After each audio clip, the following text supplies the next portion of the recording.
This inspiring Mexican-American immigrant knows how to pay it forward. The story of Cynthia Sisneros, a dreamer, is defined by finding her path despite seemingly insurmountable obstacles. Today, she's dedicated to helping others navigate these same challenges and possibilities. Each beer poured at Cheve helps fund scholarships for exceptional students who have great potential but face barriers due to immigration status or financial circumstance. Through these scholarships, Cynthia ensures someone else's American dream doesn't get deferred and proves that sometimes our most personal struggles create our most powerful purpose. Cynthia. Cheers. Cheers. So tell us what we're drinking. So this is the first beer I actually made with my dad in his garage. It was my first week that I had no work, my first holiday off as a teacher. And I had the week off with my dad, which is a rarity. And so I decided to learn how to make beer, and this is what came out of that. So we're enjoying the American Dream Mexican lager now that I actually, make it for my little restaurant. So. And your little restaurant is La Cheve. La Cheve Bakery and Brews, yes. In Napa, California. Yes. Mm-hmm.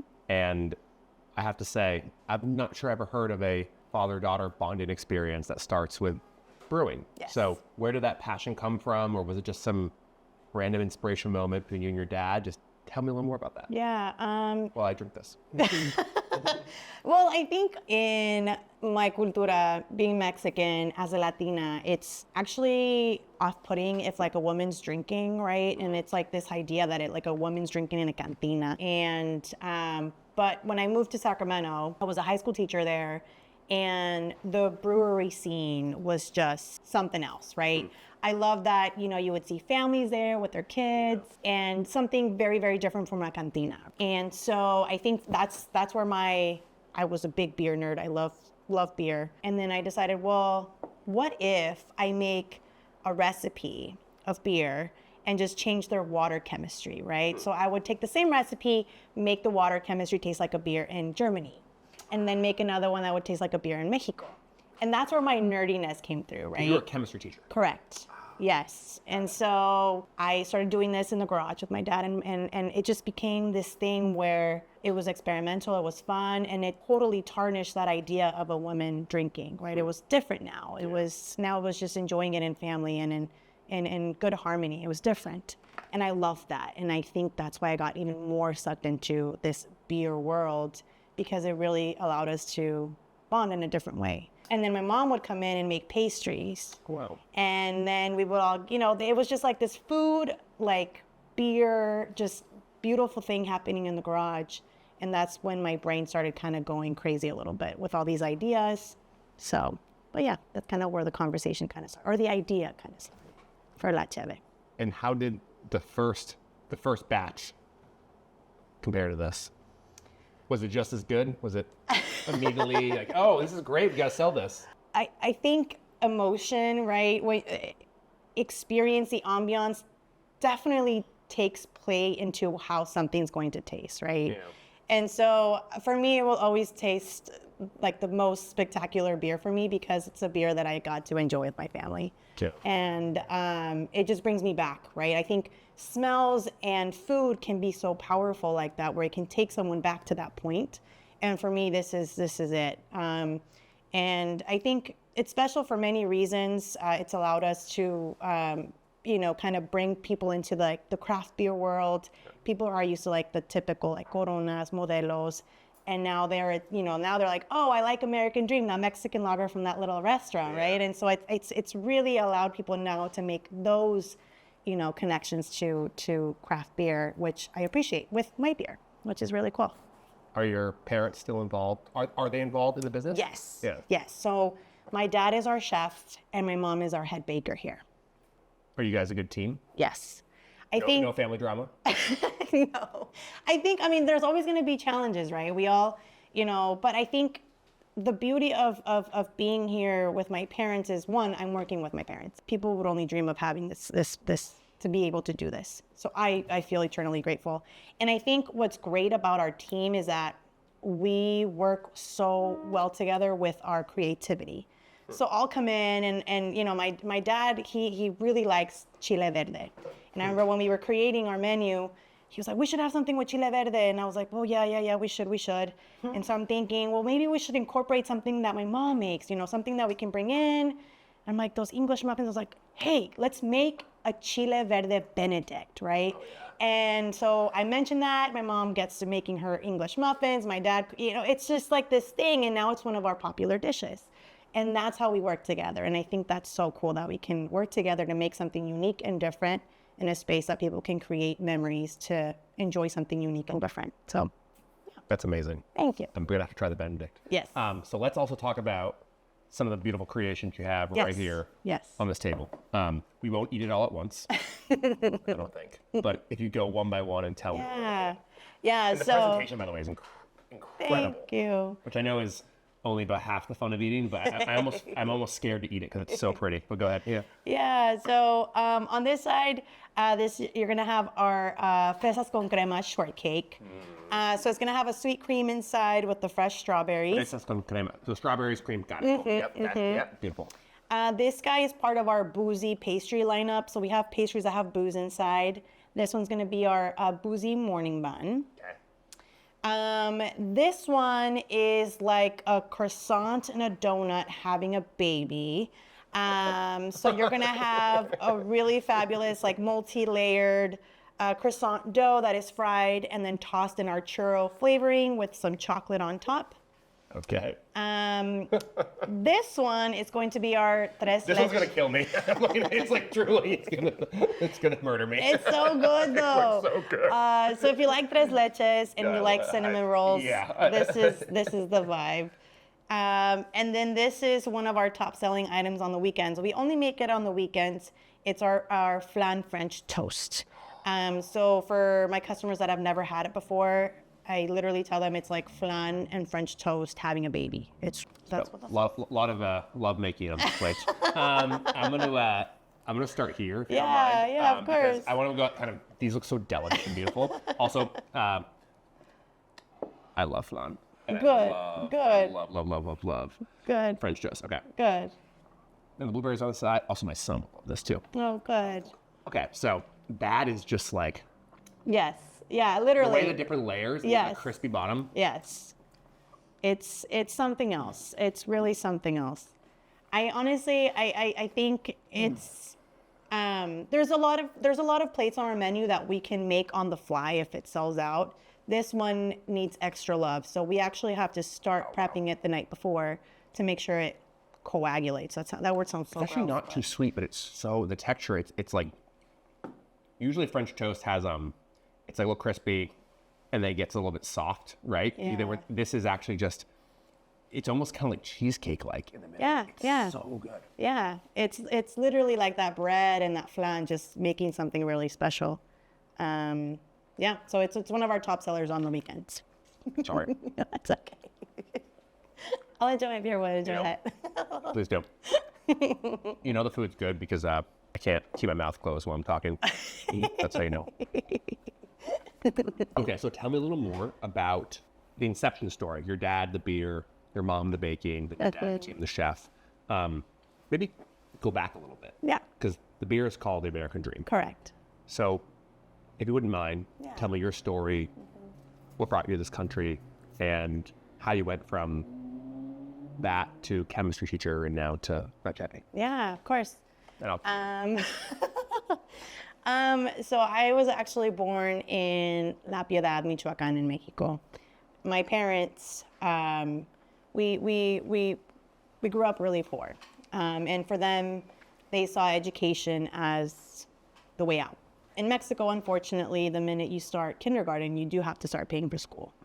Even though it's public education, it's still like that. And so my parents thought the only way to change our lives was to go to the US to get an education. And so I was 4 and we moved over straight to Napa. And I remember just as soon as I came here, it was like, okay, school.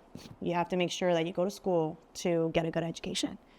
And I did whatever I could to get straight A's and make sure I was a good kid in school and got all the extracurricular activities.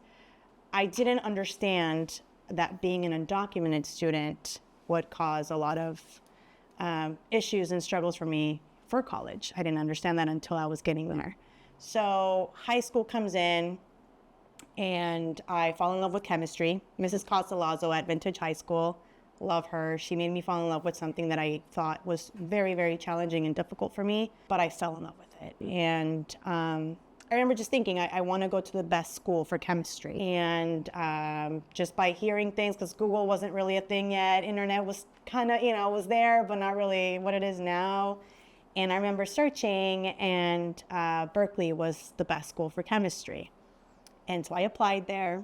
I got in, but I found out that I couldn't afford it. It cost $30,000 to $40,000 a year, and I couldn't get any financial support.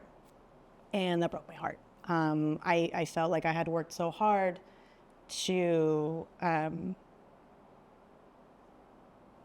do something for my family. That broke my heart. Thank you. I don't know. I said this story so many times. No, I understand. Yeah. So when I faced that obstacle, I just went back to Google, and I started searching for scholarships that would give me scholarships without a Social Security. And it gave me a deeper connection to my community, to see how many people were out there to genuinely support someone who was hungry for an education, hungry to change your life, was just amazing to me. That's when I fell in love with If Given a Chance, 10,000 Degrees, all these great organizations that I am eternally grateful for. So I went to Sonoma State. I got my degree in chemistry. And I remember in the midst of becoming a high school teacher and then opening my restaurant, I remember telling my mom at some point, like, Mom, I really want to have scholarships for the kids that were like me, or doing something, that are hungry for an education to change their lives. And she smirked. She's like, okay, yeah, whenever you can do that, let's try to get open first and see what happens. And now we're really, really lucky to be able to support. I think we are almost at 22 kids that we're supporting to go to college, whoever is majoring in business or science. And for me, it was just like I had to do that. I was able to get to this point because of my community, and I feel like that's something I needed to do to pay it forward. So it's something I'm very passionate about.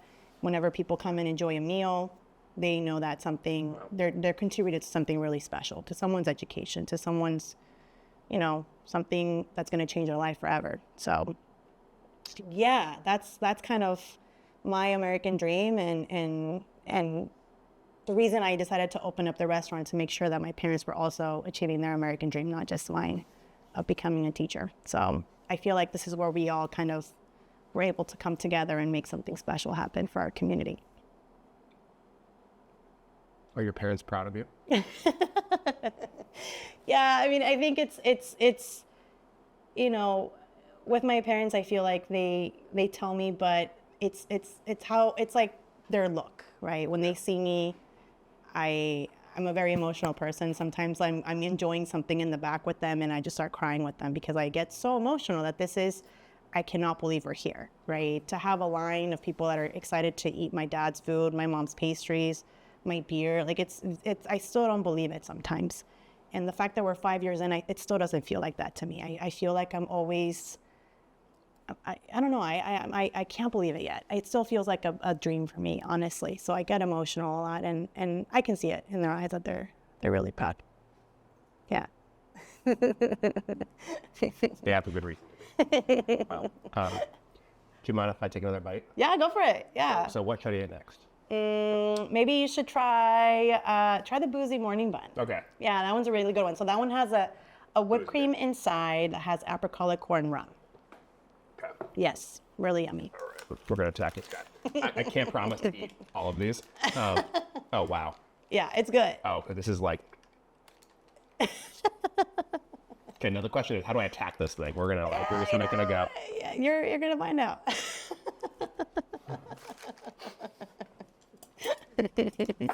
All over my face. Good. All right. Wow. Apple. A lot of apple. A lot of cinnamon. That's the morning bun. So good. What was the alcohol you said, wasn't it? Rum. That's the main guy. A lot of rum in it. But it's very light. It's almost like very like sweet. And It's so moist, but what I love is you can see here, even just like the flaking on the side. yeah. It's beautiful. Okay, that's why. Good. I'm glad you're enjoying it. Oh yeah, I mean, it's funny. My mother says I'm easy to please, but it doesn't mean that I don't appreciate excellence. Okay.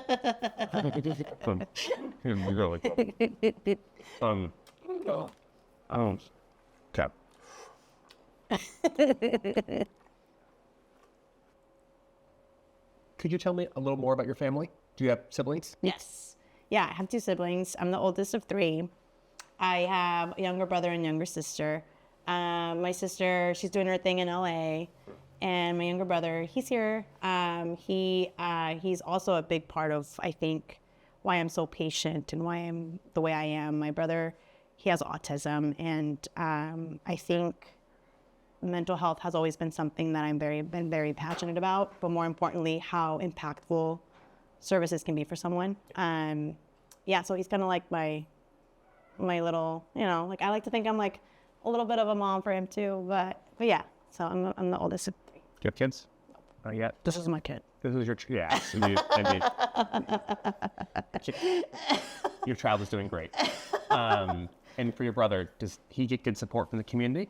Yeah, so I think, when I think back to everything that my parents and I have done to ensure that he gets the supports that he needs, I honestly don't think, he would be where he's at today. I think when he was first diagnosed, it was a very scary thing. I think I remember them telling them like he wouldn't be able to do normal things like anybody else.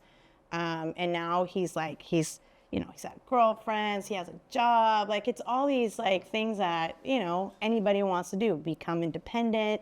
So I'm absolutely proud of all the work that, we've put in and we're continuing to do with him and support him. It's amazing. But yeah, my little brother. And what about your parents? What type of people are they? How would you describe them? They're very, I don't know why I get so emotional to talk about parents.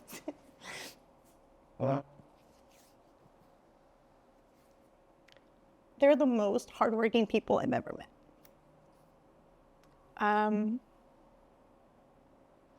Anything that they set their minds to, they'll do. They do anything for their family, for their community. They're so stinking creative and so patient. And they're very bold. I think I can never forget the day that I told them about my crazy idea. And they were totally okay with leaving their 20, 30-year job to do this crazy thing with me. Whoa. So, yeah, I mean, I when I tell you, I think in the beginning when I was, trying to, I call it like kind of like my mini Shark Tank adventure. When I was trying to find a home for La Cheve, people thought that beer and pastries was a weird thing. And so when I was trying to find a home for La Cheve, I know it was a risk for them too to rent a space for me.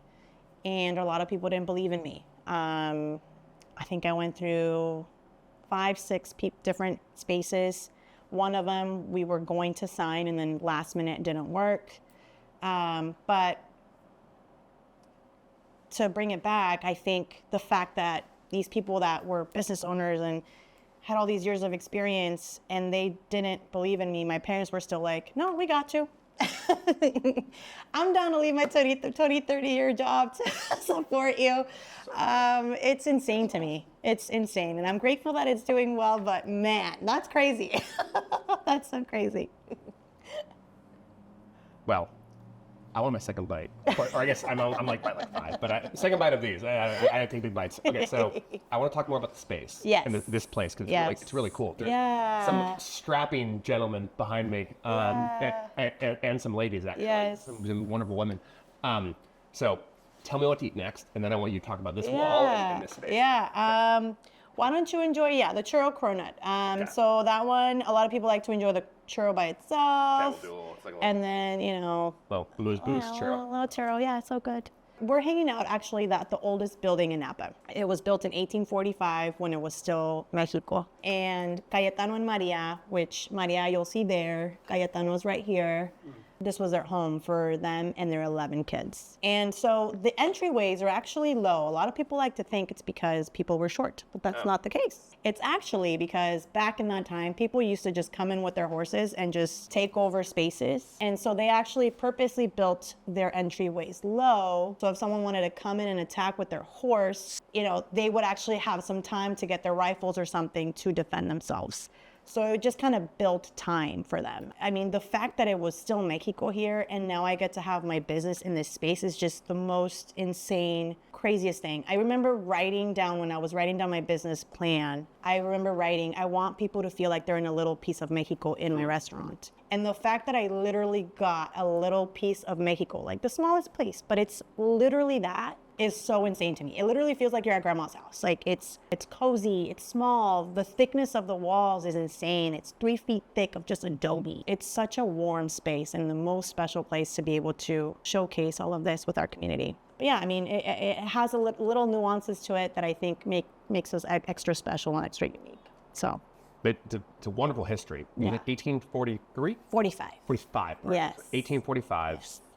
And it's a good reminder. There were Mexican families living here in the country of Mexico, so to speak, in 1845. Yeah. Just a good kind of cultural reminder to California, right? Yeah. Wow. And this space, do you host community events here? Do you host birthdays? Anything special that's happened here in the past 5 years? Yeah, I mean... Other than all the things you're doing, but yeah. We've actually had the privilege of having people who wanted to have like their wedding receptions here after their weddings, or like they'll do like brunches here for their groups. But something that we do monthly, we'll do something called paint brunch.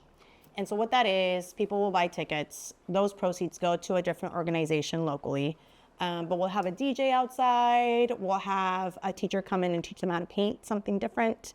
And a big buy-in too is that you get to cut the line. So our lines get to be like an hour and a half, 2 hours long every weekend. And so with this ticket, you can just cut the line, get your table, get some nice little, your bites, your drinks, and then you have a DJ when you're painting. So it's something fun that we do every month for our community. But yeah, it's cozy tiny little spot for that. It's incredible. Tell me more about your scholarship program. Yeah. So what I do is I strategically, through all the scholarships that I got when I was in high school, I have scholarship a line of scholarships that we offer through those organizations. And so I have criteria for those particular funds through those scholarships. So some of them are for first generation college students. Some of it, they're either studying business, studying science, and for some of them, they're undocumented students who are studying business or science. So they all have different criteria. But what's really special and cool, I was actually just telling my best friend this the other day. I just got a notification that the first round of kids that we supported are graduating this year. And so I got a really awesome little hey, they're doing this, they graduated with this. So it felt really, really, really cool. Really badass, I think. I really love that. It made me feel really special and really cool that we were able to really help someone get to that point. And I cannot believe it's already been 4 years, to be honest. And we said 22 kids in total? Yes. But these are the first batch of kids that we supported. So my very, very first ones, my very first year, we supported 2 kids. And every year it's increased a little bit.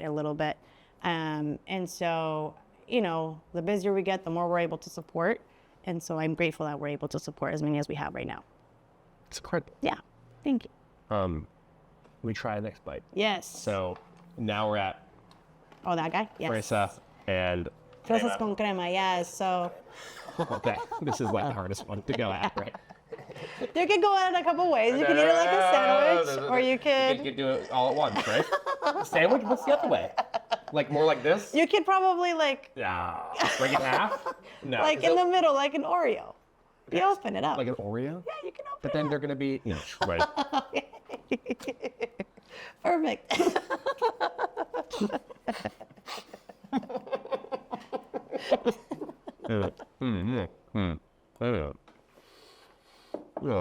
What does that taste like? Crema. Actually, though, let me, one sec.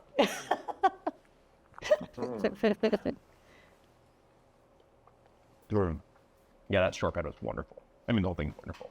And just to your point, the creativity, the construction. Yeah. What does la cheve mean? So la cheve in general, it means beer in Spanish. The reason I decided to call la cheve, I remember in the beginning I was thinking of this like long, elaborate like name, and then little did I know I was just like, just go back to the basics, right? And again, I was talking to my best friend, and this is where I was just like, duh, that makes sense. So my dad used to call the garage La Cheve. So he would be like, oh, let's go to La Cheve. And then he, like, that was him saying, like, let's go drink your homebrew. Let's go enjoy some food. And it was just that, like La Cheve. And for him, it just slang for beer. Let's go to La Cheve. And it just made sense to call La Cheve La Cheve. So I thought, well, you know, how cool would it be if I actually get this off the ground and open it and call it La Cheve, just like my dad used to call it. So yeah, it's like our garage, but now in the community. Right, from garage to the 2 to 3 hour lines. Yeah. Tell me about that. What's it like? Oh my gosh. You know, it's crazy. So I play host. I love to be host. I mean, I literally am hosting people to come to my restaurant, but it's my favorite part. I go through the line and I write down the number of people that are in the group, and I give it to my person at the front so they know what group sizes are coming. So I write down their names, and as I'm walking through, you know, the line gets longer and longer as the day progresses. Our line gets to be an hour and a half, 2 hours, even 3 hours long, depending on if it's a holiday or something. And I go out there and I give them a spiel as to why they're waiting in line. And I am, to this day, in awe as to how, like, very rarely do I have someone leave the line. And if they do, it's because they decide to go get to-go food instead. Oh, yeah. You know, but it blows my mind how dedicated our customers are, our regulars are. We'll have regulars that, you know, will come and they'll see the line and they'll still get in line. And that blows my mind. You know, it's insane. And then there's regulars that I have that I think they live in Napa because I see them so regularly. Like today I had Brooke. Brooke came in this morning and I'm like, Brooke, where do you live? Because I see her often, right? She's like, I live in Marin. I'm like, you live in Marin? That's like a whole hour away. I'm like, I forget you don't live here. And I think that's the special place, the specialness of this space is that people just are willing to drive like it's nothing. And I see them often, like they live here. And it's just really cool. I to this day, I'm still at awe. Yeah, I'm really at awe. Yes. The big one. Yes, the big boys. The big boy. Yes. So this is our tres leches cinnamon roll. Okay. Yeah. Well, this is so pretty too. Yeah. I love and again, like food is many things, but it's also a visual experience. Yeah. And I love the care you put into each of these. My mom always says you have to eat with your eyes before you eat with your tummy. This is again, so we're going to do the same thing as before. We're just, well, this I'm just going to eat. Yep. Edible flowers.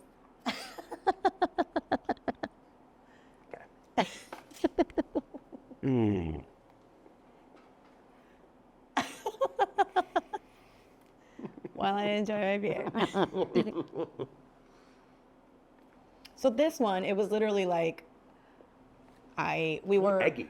Yes. Well, it has a tres leches in it. So have you ever had a tres leches? Yeah. Cake? So my mom was thinking, we need to introduce a cinnamon roll here, right? Bakeries have to have a cinnamon roll. I said, yeah, but we need to have a different cinnamon roll. Yeah, it's not like a really saccharine frosting that's usually like, you can tell going down your throat. This is like really creamy and rich, but mellow. Yeah. So I was like, let's bring a Mexican. And it's also Mexican moist. Thing. Yes. That's the worst thing about cinnamon roll, is when you get it and it's dry. Yeah. And you're basically using the top. This is moist all the way through. Yeah. It's like a little tres leches cake, but with a cinnamon roll. What's your favorite thing on the food menu? You know, I have my binges. I feel like I eat the same thing for 6 months and then I change it. So we have added, so we're known for our chilaquiles here. People love our chilaquiles. They are so delicious. And not that long ago, we had a special and it was mole chilaquiles. and they were a hit. So I decided to keep it on the menu, and I've been obsessed with those for the last month. The Chile Verde Benedict is another one of my go-tos. I love our huevos rancheros. When we designed that plate, I wasn't sure if I wanted the green ones or the red ones. So we made them both, so it's like one of each. I just have my, depending on the day, it's like, what am I gonna eat today?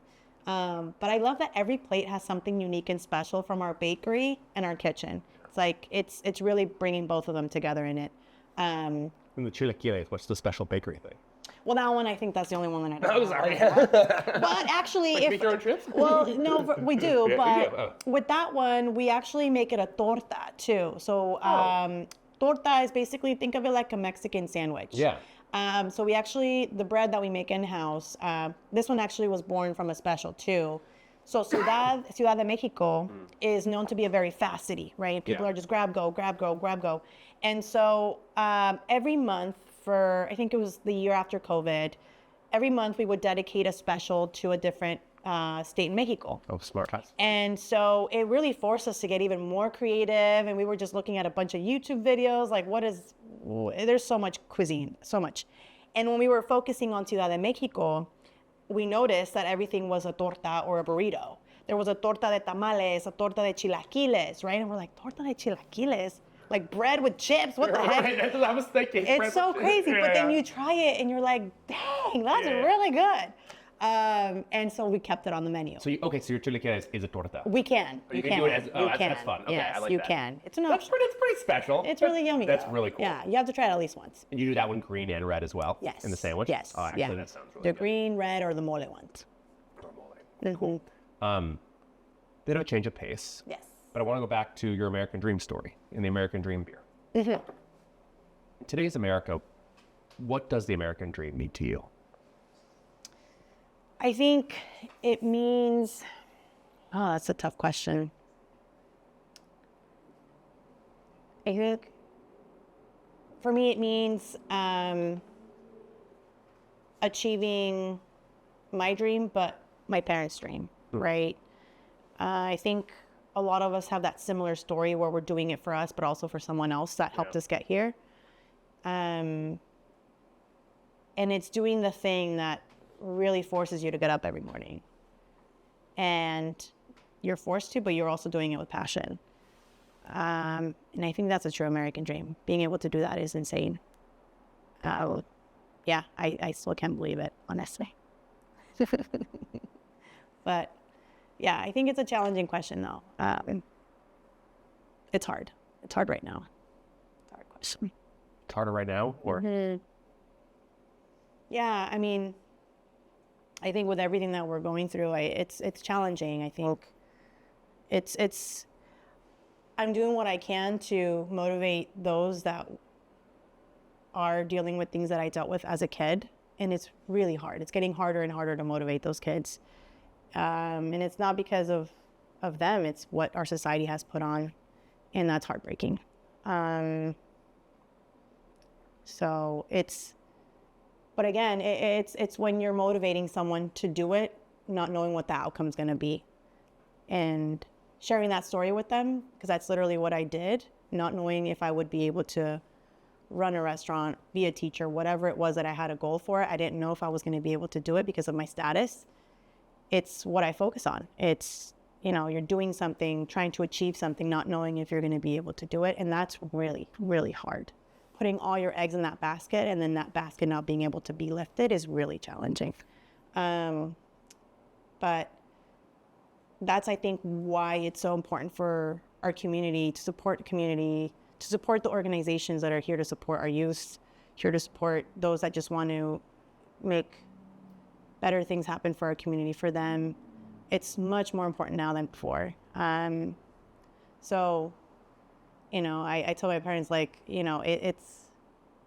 that's why I'm even more excited to keep doing what I'm doing here at La Cheve, to be able to have a space where we can provide a little bit of something, some hope for kids. It's the least I can do, and I'm going to keep doing it until I can't. But yeah, I think now my American dream is allowing other American dreams happen. But yeah, it's hard. What you've done is so special. But I think what's more special is that you've decided so quickly, like, to give back. It's not the story of, oh, I'm going to have great success, so then 50 years from now, I'll, do something to help the community. You're doing it now. Thank you. And I think that's a really unique way of seeing the world and wanting to get back to the world. Thank you. What's the next part of your dream? Well, I think my brain, seeing the success here, it's like I want to do that and replicate that and continue helping, right? But also my business brain got really scared because all of my eggs are in this basket. If we have a slow month, a slow week, what that looks like. I don't want to send people home. I don't want to cut anyone hours, and that makes me really scared. And so I decided to figure out ways to kind of divide my eggs from that basket. And so I was really brainstorming different business ideas, but I love hosting parties. I love restaurant building. So I am working on opening another restaurant where, the goal is to ensure that it we do what we can to make it as creative as possible, as fun as possible, and hopefully people who love La Cheve can love Con Amor. So that's our next project.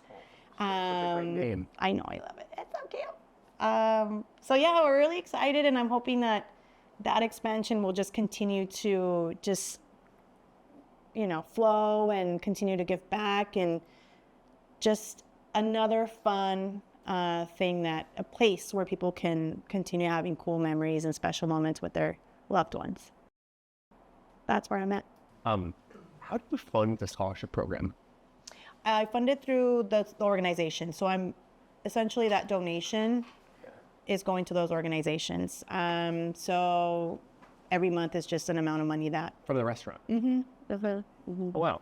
Yeah. And you use those organizations, they're existing scholarship organizations, Yes. And you go to them and sponsor kids. Correct. Got it. What are some of the organizations that you work with? 10,000 Degrees is one that I love so much. Okay. If Given a Chance is another local one. Yep. Chicana Latina Foundation, they're in the Bay Area. Yep. But those are the two that are locally here.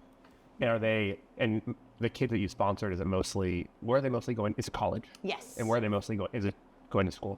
A lot of them, they're all kind of all over. Yeah. UC Merced, I have one at UC Berkeley, one's at Sac State, Sonoma State, and Davis. One was going to the East Coast but decided to stay. But yeah, that's kind of like where most of the schools are at. How many kids have you, this past year, how many kids do you work with? Last year we were able to get 6 scholarships, 6 new ones. So they're renewable scholarships. So every year they're able to reapply if they fit the criteria, if they got the grades. And so the very first ones that have reapplied every single year, this is the year that they're graduating. Got it. So they apply as freshmen. Those are 6 new ones. Yes. So you're still giving scholarships to their kids as well? Correct. Got Yes. it. So it's an ongoing 4-year scholarship for them. It's supposed to be, is it tens of thousands of dollars a year? How much is it a year? Let me ask. Last year was close to 40. $40,000. Mm-hmm. That's amazing. I know. Blows my mind. That's so cool. I know. I can't believe it. I would love to figure out a way to help you. Yeah.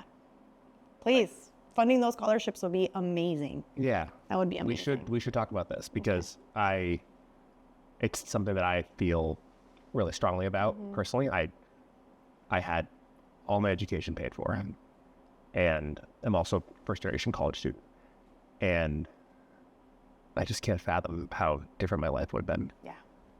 And also hearing your story of what you had to go through, it takes a special person to have the talent you have, see that happen, but then also